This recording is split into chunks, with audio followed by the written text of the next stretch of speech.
Deixa apagado só enquanto eu falo dessa imagem e a gente acende de novo, pode ser? Porque vai ser muito rápido que eu esqueci de falar dela. Vamos lá. Vai ter 4 minutos.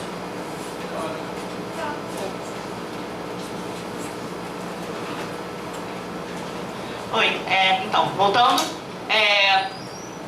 Eu esqueci de mostrar essa imagem durante a apresentação, aquele nervosismo do começo e tal. Tem uma coisa muito curiosa nela, né, e aí eu queria aproveitar o gancho dessa imagem para começar a falar sobre a questão das disputas na construção da identidade e a questão geracional. Essa imagem foi produzida pela galera do B-Sides, num processo do ano passado, durante a Primavera B, de contribuições de artes e tal, do movimento B, para os vários ícones, né, conhecidos, assim, tipo a Frida, o Fred Mercury, o Bowie e tal, né.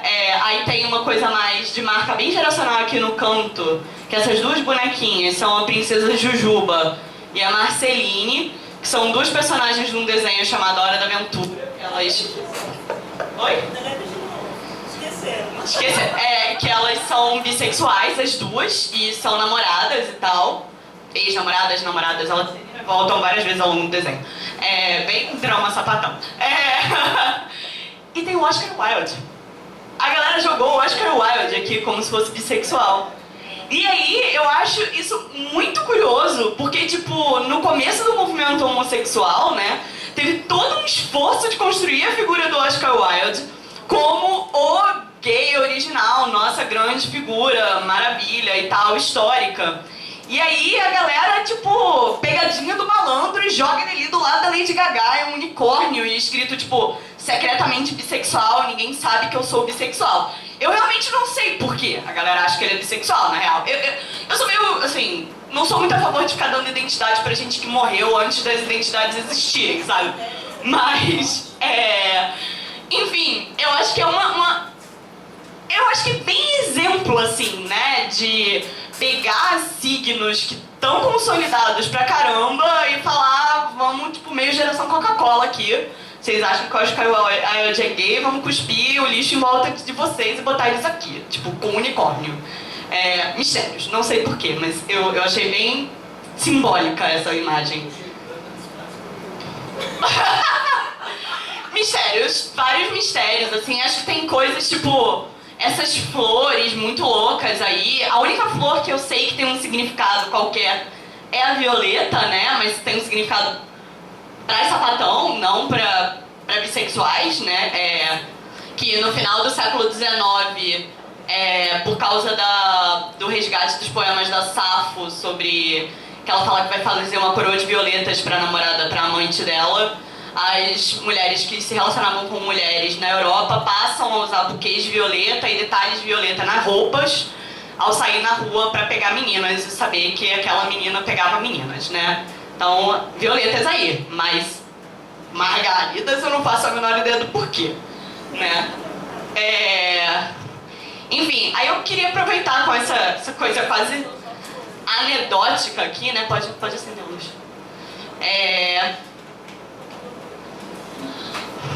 Para começar a falar sobre as questões. Queria agradecer muito, assim, primeiro dizer que outra coisa, sei lá, que eu esqueci de falar também, né, outra gafe, assim, eu esqueci de agradecer os meus orientadores, né, por tudo, assim, mas eu acho que, sei lá, eu já agradeci tanto e já agradeci, enfim, o tempo todo, assim, mas queria agradecer o Sérgio e a Vanessa, né, o Sérgio, enfim, por ter, né, me acolhido ali desde o começo, a Vanessa ter entrado complementando, ampliando os horizontes e tal, são parcerias que eu espero que, é isso aí, muitos e muitos anos ainda de trabalho, e pelo menos pelo doutorado aqui, estamos aí, né, mas, enfim, várias sugestões para o doutorado, né, que vocês deram, eu achei isso muito bom.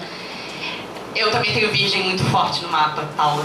E fazer a introdução por fim era algo meio impensável. Mas eu realmente preciso voltar a ela.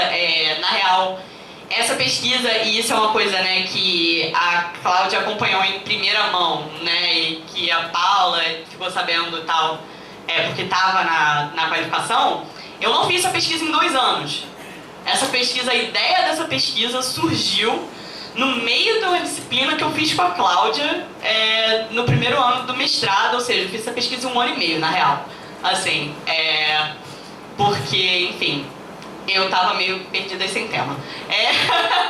Na real, eu queria pesquisar isso. Desde muito tempo, assim, isso eu falo um pouquinho na dissertação, né, no meu papel militante de ser jogada como figura pública, de referência e tal, e começar a ter que dar respostas pra galera, era uma angústia enorme, porque de onde tirar essas respostas, né? E aqui no Rio de Janeiro, nos contextos onde eu tava, a gente não tinha referências pregressas, assim. Eu tinha contato com mulheres lésbicas mais velhas do que eu, e muitas mulheres bissexuais da minha idade que não queriam discutir bissexualidade como foco da militância delas, assim, né? Então, eu, enfim, se vira nos 30 aí, Spinetta participou desse momento, né? Meu amigo querido, bi, lutando pra poder falar de bi. Então, assim, mas eu tinha medo de não ser capaz de fazer esse distanciamento. E eu tinha medo de não ser capaz de fazer a pesquisa que eu achava que precisava ser feita, assim, né? Então, algumas coisas que foram colocadas aqui... E aí, como vocês colocaram temas similares, tá? Algumas coisas eu vou responder especificamente a vocês, outras eu vou falar mais amplo em relação ao que foi colocado, né? Sobre uma coisa que a Paula falou bastante, da caracterização das falas e do backstage e tal.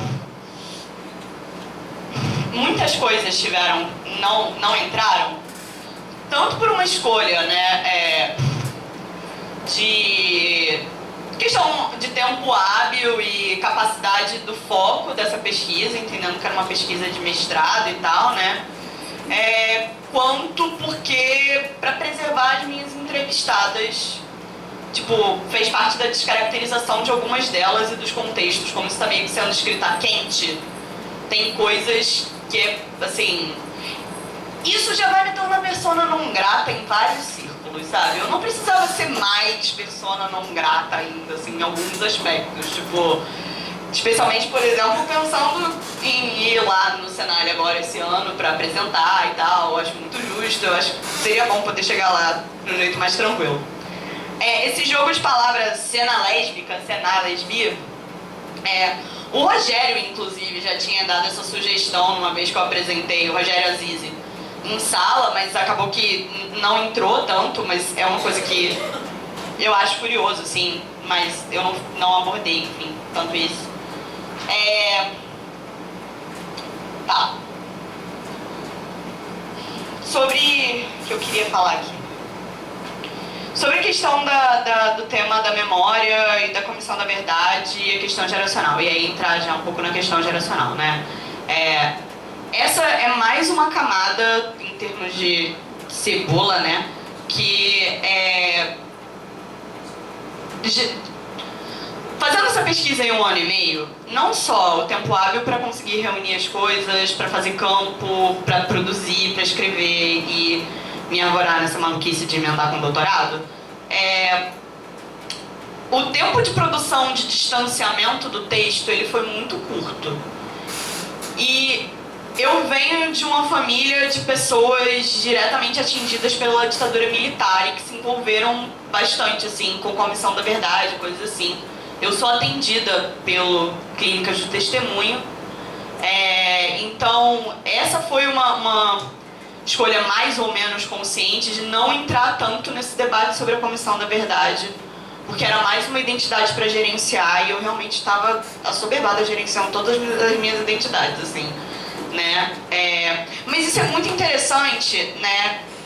O tema da reparação, ele apareceu na entrevista com a Fernanda, mais especificamente,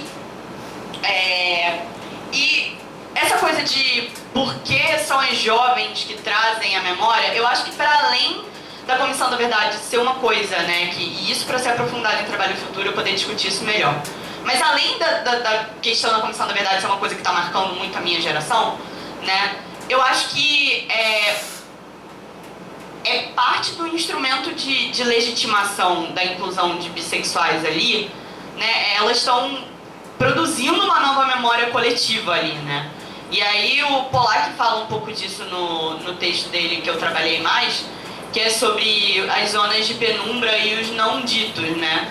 Tipo, essas mulheres que estavam numa posição consolidada, que estão numa posição consolidada, que tem já respeito e poder dentro do cenário LGBTI, elas não teriam interesse próprio, embora parte delas apoiou essa mudança e está fazendo um esforço de perpetuação dessa nova memória coletiva, mas elas não teriam por que elas mesmas querer provocar essa alteração, né? Tipo, então é uma reinvenção dessa história, localizando a questão dos bissexuais mais longe. Assim, acho que faz todo sentido e eu gostaria de no futuro ser capaz de falar um pouco mais sobre isso, assim, elaborar melhor sobre isso, né? Aí outra coisa sobre o trabalho do sofrimento mental em espaços rurais e urbanos, nos Estados Unidos, onde essa pesquisa foi feita, e não eu não sei se eu coloquei na tradução aqui como rurais, mas no original não é rurais, é não urbanos e urbanos. E aí, na verdade, nesse trabalho ela está contrapondo muito mais metrópoles e cidades pequenas ou subúrbios e situações mais isoladas do que, tipo, o sentido de rural que a gente tem no Brasil, de campo, né? E aí, uma coisa que a autora, ela coloca, os autores colocam, é que, e aí eu falo um pouquinho disso, mas ela fala bastante na pesquisa nesse sentido, é que quando as lésbicas saem desses espaços menores e mais de convivência mais escassa e tal, e vão para as cidades grandes, elas se inserem nas narrativas de vidas dessas mulheres pesquisadas, elas se inserem em grupos grandes LGBT, seja em bares, seja em grupão de amigas, seja em várias coisas. E aí a ruptura com a sua família é um ponto positivo que elas identificam como algo que melhora a vida delas. Quando as bissexuais fazem esse movimento, elas não se inserem em lugar nenhum nas metrópoles. Elas não encontram nenhum espaço de sociabilidade. Aí um pouquinho que a Cláudia falou. Isso lá nos Estados Unidos, né, nas pesquisas. Elas não encontram um espaço de sociabilidade, ou os espaços de sociabilidade que elas encontram são espaços que aumentam essa pressão delas sobre a vivência bissexual. E aí a ruptura com a família, sem a substituição por uma nova família, né, piora, na verdade, deteriora a saúde mental dessas mulheres, assim. Como que isso impacta as pesquisas nos Estados Unidos e tal, que a Cláudia colocou um pouco, né, é uma pergunta, né, interessante, assim, dados sobre a vulnerabilização de bissexuais para a política. Uma coisa para olhar no doutorado, assim, sei lá, nas linhas a investigar, se vai ter uma possibilidade de investigação mais internacional sobre... Porque o movimento é bem diferente lá, né? Inclusive, tipo, a Robin Knox, que eu chego a falar um pouco do trabalho dela, que é uma das primeiras lideranças que se identificam como bissexuais nos Estados Unidos, ela consegue uma posição mais consolidada em movimentos nacionais em meados dos anos 90, meados para o final dos anos 90. Tipo, essa discussão começa lá, tipo, mais pro começo dos anos 90 um pouco, assim, né? Então tem quase 10 anos de diferença. E várias outras diferenças, né? De caminhos e escolhas, assim. É algo a olhar, né? Não sei. A resposta é não faço a menor ideia no momento. Enfim. Sobre a Ana Carla Lemos. Gostei da sugestão de tornar mais polido, assim, né? Embora, enfim, não sei, é uma coisa a pensar, a maturar. Acho que é o caso, mas ao mesmo tempo, o trabalho dela, sendo uma etnografia participativa, enfim, além de diminuir os conflitos negativos no campo, né, eu não vejo por que não ser tomado como um depoimento, né, que ela mesma se propôs a dar, assim. Até porque o trabalho dela é, assim, né, bastante colocado como um depoimento dela. E ela fala isso com orgulho no trabalho dela, que essa é a posição pessoal dela e tal, enfim. Mas, enfim, né, acho legal e tal, isso aí. Eu gostei muito dessa questão da diferença do passar a ter que ser e ao invés de estar. E tem, de fato, tudo a ver com a diferença, né, da Gillette e do unicórnio, né? Eu acho que eu falei isso bem ao passando aqui, dava pra falar mais, né, sobre que a questão passa a ser a discussão sobre a existência, né? O unicórnio entra em cena quando a discussão passa a ser sobre a existência e não sobre a prática, né?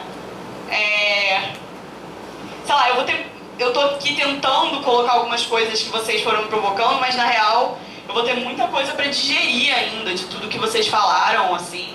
Foi agradecer muito, foram colocações muito boas, assim, de algumas coisas que eu já sabia que eram deficiências do meu trabalho ou pontos que eu gostaria de aprofundar no doutorado e de outras coisas que eu, de fato, não tinha sido capaz de pensar sozinha. E eu acho que, enfim, pra isso que a gente faz uma banca, né? Eu acho que a questão do feminismo radical, né, e a relação com a geração e tal, é uma coisa que eu não tive capacidade de discutir tanto, nem tão bem quanto eu gostaria. Tá aí aberto, seja para o doutorado, seja para virar artigo, seja o que for. Porque eu acho que, e aí eu não falei isso na minha introdução, eu acho que além delas serem tratadas, e elas são tratadas, eu acho que eu não falei isso na minha introdução, elas são tratadas como um grupo caricato pelas minhas interlocutoras, como uma coisa assim, não, isso tipo...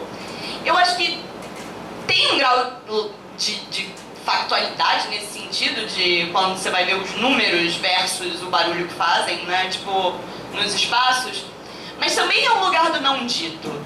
Justamente por elas serem esse grupo caricato, não, elas são caricatas, um pouco...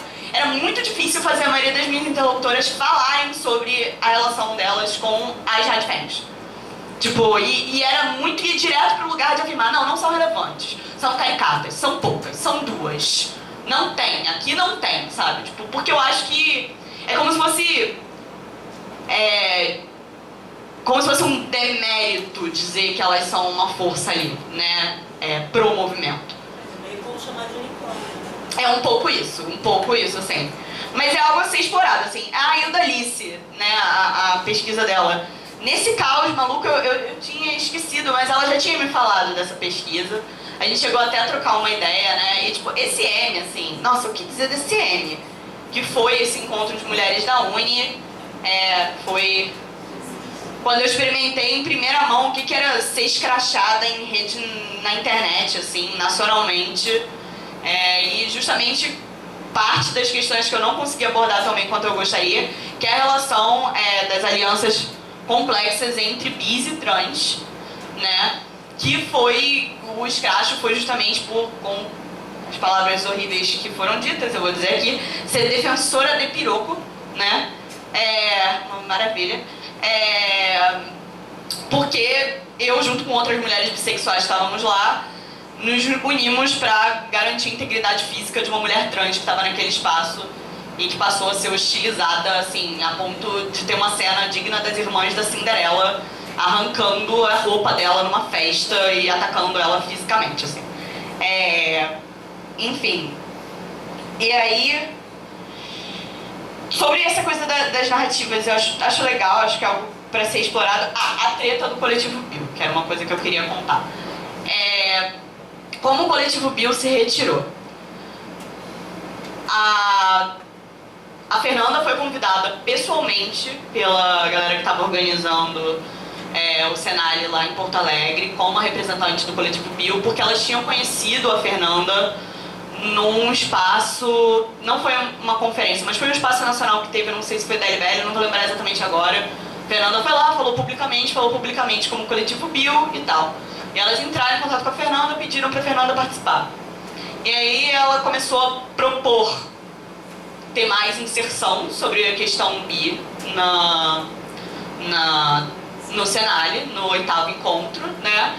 Baseada, inclusive, na mudança do nome no 7º encontro. Isso foi dando um nível de tensão considerável virtual, né? Porque elas não tinham tido encontro presencial, por questão financeira e tal. E aí a Fernanda falou, olha, vocês querem que venha então uma militante lésbica do Bio? Porque se for um encontro de lésbicas, a gente manda uma militante lésbica ao invés de ser eu. E aí a resposta foi, não, queremos você, e na mesma semana elas se retiraram. Não teve nota pública, mas elas se afastaram e tal, foi uma coisa, pelo que eu entendi, ficou nos bastidores ali. E elas voltaram para a organização, e especificamente a figura da Fernanda voltou para a organização, só no encontro, no momento do encontro, porque outros grupos que tinham se comprometido a participar não mandaram representante, estava com dificuldade organizativa ali, e ela foi por uma questão de solidariedade às pessoas, segurar perrengue, organizar quem vai comer quentinha onde e tal, e depois participar da relatoria, dessas coisas assim. Mas foi uma coisa do improvisão, assim, e também não teve nota pública. Isso tudo é, tipo, coisa de bastidor, assim, principalmente. Aí, também pra ir encerrando, que eu acho que já tá mais ou menos, não sei se, enfim. Esse resumo, tá? Eu tenho que melhorar o resumo, vou melhorar o resumo, me comprometo a melhorar o resumo. Eu tenho dificuldade de fazer resumos, é uma habilidade a ser elaborada. Sobre uma coisa que eu queria falar é da exclusão dos héteros da linha de transmissão na nota 30. Foi uma escolha mais ou menos consciente, porque na minha linha original eu incluía os héteros, mas ficava meio confuso, tipo... Então, como era uma nota de rodapé curta, a gente optou por tirar e deixar homem bi, mulher lésbica, tipo, até, enfim. Mas, numa perspectiva de estudar mais isso e ir na origem do conceito de ponte bissexual e tal, e até produzir mais sobre isso, os héteros voltam à cena ali, né? E acho que tem que voltar, assim. E aí, eu acho essa coisa do jogo de apagamentos, né? E essa questão do lusco-fusco, assim, e o quanto que isso envolve apagar também as práticas sexuais de mulheres lésbicas com homens, né? Eu falo um pouquinho na conclusão, né? Sobre a angústia eu acho que o cerne do problema, né? E aí eu falo um pouco sobre isso na conclusão, de colocar mulheres bissexuais de fato como sujeito político do Senali, e que eu acho que é uma questão insolúvel na real, assim, né? Pelo menos como as coisas estão, né? Porque isso significaria que o encontro não é para falar de relações de mulheres com mulheres, mas sim de mulheres que não são heterossexuais. E aí trazer para o centro essas relações com homens. E aí eu acho que é uma questão muito sensível, sempre foi muito sensível, já aparece sempre, né? É horrível falar isso, mas já na tese do Guilherme aparece como uma questão muito sensível, né? Não ser capaz de... troca! Não ser um tema tranquilo, nem confortável de se admitir que existe. É uma coisa que fica muito da ordem do segredo, né? Tipo... enfim, você anda nesses círculos, nesses meios, você tem amigas que se identificam como lésbicas e ficam com homens, e as pessoas sabem disso, né? Mas não se fala. E sabem disso, e é muito assim, aquela coisa que acontece 3 horas da manhã na festa, uma vez a cada lua nova no céu, sabe? Tipo, e aí desaparece assim num canto, tipo, desaparece fulano e fulano. E aí fica aquele momento do meme, né? fulano não era lésbica, fulana não era lésbica, mas não se conversa, não se volta a esse assunto, né? E aí, eu acho que a minha posição e o que eu acabei averiguando, assim, é uma coisa para desenvolver melhor isso. Eu acho que tem muito a ver com a necessidade que as mulheres que se identificam como lésbicas tiveram ao longo de todo esse processo da construção, né? De afirmar que o que elas fazem é independente dos homens, que elas não se interessam por homens, se defender, né? Especialmente quando passa a ser uma identidade fetichizada, se defender das investidas sexuais de homens heterossexuais e tal. E aí isso descamba pra virar um lugar do tabu, né? Tipo... Então, por isso que eu acho que é insolúvel, nesse contexto, pelo menos, que a gente vive, considerando a sociedade que a gente tem e que ela não vai mudar. Eu não vejo pra onde o cenário vai caminhar. Na real, pra mim, esse cenário de 2018 é um mistério. Qualquer coisa pode acontecer, assim, qualquer coisa. Tipo, desde implodir completamente, tipo... passando por não vamos discutir esse problema porque estamos com problemas políticos muito maiores no país, que é outra marca das cartas, né, de encerramento dos seminários, que com uma opção, né, de tentar focar o trabalho aqui, eu não vinha discutir isso, mas as cartas, né, as cartas de Porto Velho, carta de Teresina, carta de Porto Alegre, todas essas, né, e as anteriores que eu tive acesso também, elas passam muito mais tempo falando sobre relação com o governo federal, dificuldade de financiamento disso, censura daquilo, não sei o quê, tipo, parágrafos e parágrafos e páginas, e questão do petróleo, não leilão de Libra. Sério, na Carta de Porto Alegre tem isso, sabe? Não leilão de Libra, tem, tipo... Isso me faz pensar na minha época de movimento estudantil, quando eu era do movimento de área de ciências sociais. Chegava, sei lá, depois de 7 horas de plenária, ninguém aguentava mais, entende? Aí alguém levanta e falava: ah, eu sou a favor da preservação dos sapinhos não sei aonde. Todo mundo fala porta na carta, ninguém se importa, sabe? Só vamos embora. Tipo, é muito isso, assim. E aí passo pouquíssimo tempo falando desses conflitos, dessas questões. Seja por uma questão de necessidade de construir o consenso da pacificação das cartas, seja porque se perde. Então pode ser um evento totalmente assim, né? Questão geral, problemas gerais, depois a gente resolve nossos problemas. Pode implodir, pode, sei lá, aparecer um monte de bissexual em peso, muito maior do que a organização do evento e tal, e aí, sabe, tipo, consolidamos o lugar das... E eu sou muito cínica, eu acho que esse é o mais improvável. Ou pode ser, vão lá com a sua turma fazer o movimento de vocês, bissexuais, porque chega, né? Já que vocês estão reclamando muito, vocês querem demais, perdeu, não tem mais, entendeu? A gente tava feliz de botar o nomezinho de vocês aqui, mas essas coisas de falar de bifobia é demais, assim, tipo, que nem enfim, apareceu no campo em vários momentos, assim, de falar, ai, não entendo por que tanto ressentimento, não entendo por que a coisa do espaço seguro, né? Diz que não é um espaço seguro, mas a gente tá aqui fazendo tanto, tipo... Por que fala isso? Aí, enfim, né, você contrapõe com relato da Pérola, de uma conhecida dela, que foi atacada no meio do corredor, né, tipo, por uma mulher lésbica do estado delas, que chegou falando: o que você tá fazendo aqui? Você não é heterossexual? Você era casada com fulano até não sei quanto tempo atrás? Sendo que, tipo, tem heterossexuais no cenário, sempre teve heterossexuais no cenário, tipo, seja como... representantes governamentais, pesquisadoras, coisas assim, mas se a mina se assumir como bissexual e tá lá, né, querendo reivindicar participação política e problematizando coisas em plenária, aí não, esse é hétero, não devia estar aqui, vai embora, tipo, enfim. Acho que é um pouco isso, terminando com um pouco de cinismo aqui, né, acho que não vejo esse cenário se pacificando e ficando legal, e também não vejo pessoas bissexuais nesse contexto que a gente está vendo no país. Aí uma última coisa. Eu sei que meu tempo praticamente acabou, mas muito importante. A relação das mulheres e dos homens bissexuais. Por que as mulheres bissexuais não vão se organizar com homens bissexuais? Enfim, os outros lugares, né? Primeiro, tem espaços de organização de mulheres bissexuais com homens bissexuais. Seja as coisas, os coletivos que a Regina fez parte, na primeira década do século XXI, seja o próprio Besides, né? Mas eu tenho a impressão de que se o sujeito mulher bissexual é um sujeito fugidio, o sujeito homem bissexual, ele é o unicórnio do unicórnio, sabe?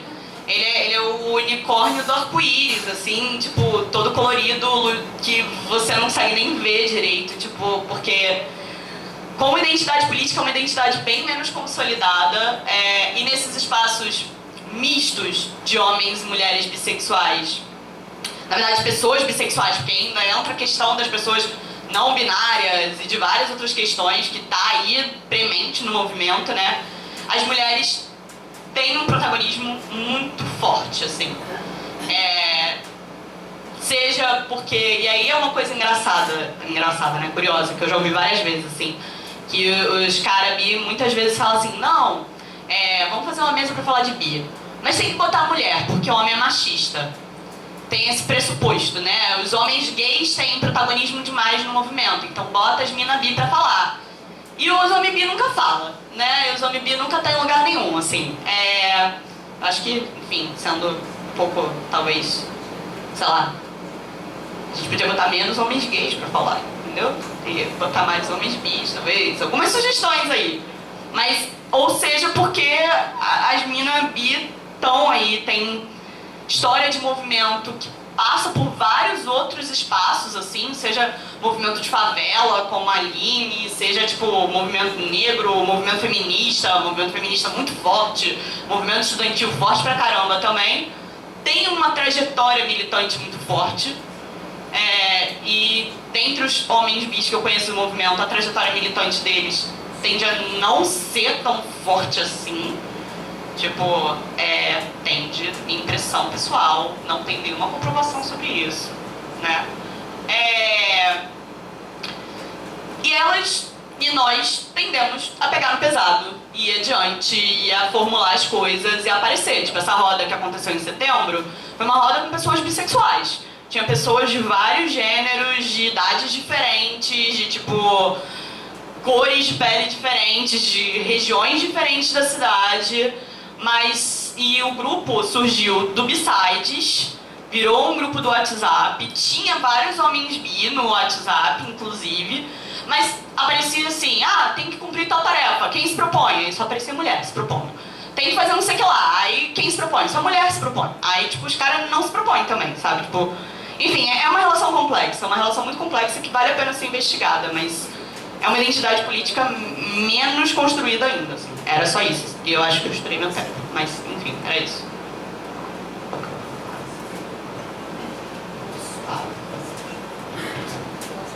Agora eu tenho que perguntar para a banca se a banca quer mais alguma esclarecimento. Vanessa. Pra gravar. Pra galera do site. Tá bom, vou ser rápido. Bem, primeiro agradecer Regina, Paula e Cláudia, enfim, pelas contribuições preciosas, né? O mestrado é muito curto, passa muito rápido e acho que a Maria conseguiu dar conta de fazer um trabalho bacana até aqui, mas tem muita coisa pela frente, então acho que vocês iluminaram o futuro, né? Agradecer por isso. Também agradecer a Sérgio e a Maria pelo convite, para a orientação, foi uma experiência muito bacana trabalhar com vocês dois juntos, né? Não sei se todas as pessoas aqui sabem, eu fui orientando de mestrado e doutorado do Sérgio, então compartilhar e manter essa relação no outro lugar é muito bacana, foi de muito aprendizado. E para Maria, eu queria dizer, enfim, que é uma emoção chegar aqui, né? A Maria é minha primeira orientanda de mestrado, com esse tema, né, que é tão caro para mim.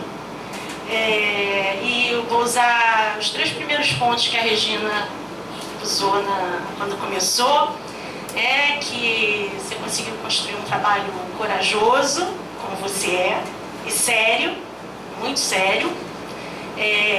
Como é difícil jogar com todas essas identidades, né, que a gente vive fazendo isso na vida. Como a gente aprende com isso, é difícil, você conseguiu fazer isso de forma tão bonita. E também como é difícil pesquisar um campo que a gente está tão próximo e que é um campo de tanto conflito e de tanta dor. né? Então, só parabenizar, né, pelo trabalho, foi um prazer o caminho percorrido com vocês dois, né, e que muita coisa bonita venha pela frente, tá? Bom, eu não sou um homem bissexual, mas como um homem bissexual eu poderia dizer, faço minhas palavras da Vanessa, já que eles não carregam muito pesado. Mas, não, tô brincando com os homens bissexuais.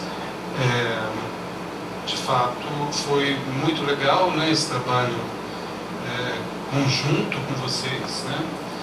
Vanessa foi estratégica nesse processo, né, pelo envolvimento com o tema e na luta política também, né, porque foi orientando Maria no encontro com pessoas, no encontro com militantes, com interlocutoras, enfim. Realmente não teria sido esse trabalho se não tivesse Vanessa também nessa orientação. É tudo muito rápido, né? Num contexto muito difícil, que foi ano passado, mas acho que a gente chegou num bom termo e principalmente acho que a gente conseguiu, com a banca, e eu agradeço muito vocês, abrir, né, como diz Vanessa, para questões para o futuro, né? O que me parece mais interessante, muito geral, mas enfim, né, para ser rápido, é algo que Regina levantou, né, essa ideia, eu anotei aqui o que a história revela, a política nega. Não é bem isso, mas era mais ou menos isso, né, essa questão da geração, um estar, né, que a história revela, né, nada é fixo, e ao mesmo tempo a política fixando, né, fixando as identidades. E eu acho que a gente tem que pensar um pouco mais sobre isso e na dialética dessas coisas, né? Parece que é porque a política está cada vez mais voltada ou baseada numa ontologia que a história revela uma mudança mais intensa, assim, né? Porque como você tem que ser aquilo pelo qual você luta, e como tem várias formas de ser isso, né? Você vai criando identidades e que é muito interessante, porque os arranjos vão mudando, né? Com o trabalho com o trabalho sobre sexualidade, eu fiquei pensando nos tais homossexuais, né? Porque é isso, assim como a questão transexual revela o cisgênero, né?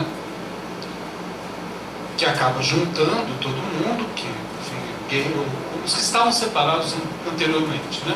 Junta gay, junta lésbica, junta, né? O cisgênero divide o mundo, os trans dividem o mundo de outro modo. Os bi dividem o mundo de outro modo e juntam coisas que antes estavam, que não vão ficar juntas tão facilmente. Por exemplo, gays e homens héteros. Você tem todo um processo de conflito aí, que separa e que constrói essas identidades. Aí os bi, né, mudam as lentes e aquilo que pode ser separado fica junto. Né? Então, ou seja, quanto mais você pensa, mais essas identidades vão se alterando. Mas elas vão se alterando porque elas têm que ser naturalizadas, porque elas têm que ser essenciais. Não sei se dá para entender isso. Quanto mais se cobra uma essência, mais você tem variações e acho que é legal, acho que é interessante pensar talvez por aí, não sei, né? E, bom, então é isso, eu agradeço a banca também, muito vou ter que pedir para vocês se ausentarem momentaneamente para a gente decidir, que faz parte do ritual.